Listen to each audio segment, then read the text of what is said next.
Ayun po mga kababayan. Dito po sa amin sa Kawayan. Pahirapan po ang daan. Umulan umaraw, tuloy pa rin ang buhay.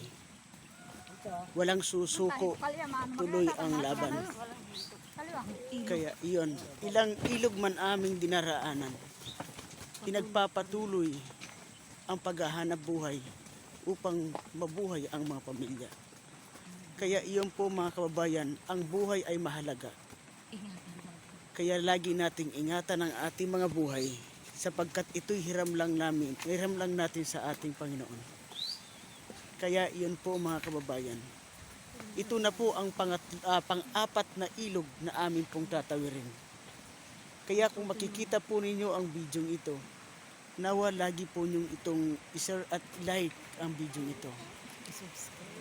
At i-subscribe po ninyo ang aming mga video. Nawa ay patuloy po ninyong abangan ang mga susunod na aming po mga ikukwento sa inyo. Ang kwento pong ito ay isang buhay na napakahalaga dahil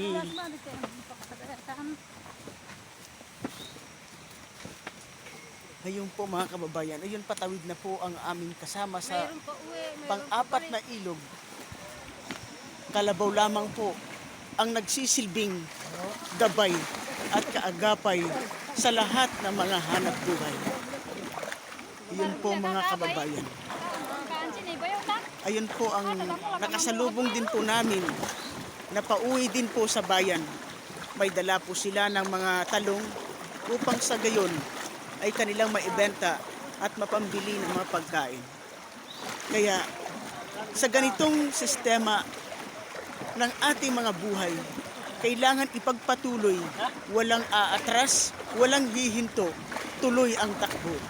Kaya iyon po mga kababayan, dapat po ninyo laging abangan na susunod na mga kwento po namin patungkol sa buhay. Pasensya po kayo sa video ito dahil maggalaw po siya dahil sa paghakbang ng ating pong mga kalabaw. Kaya yun lamang po mga kababayan.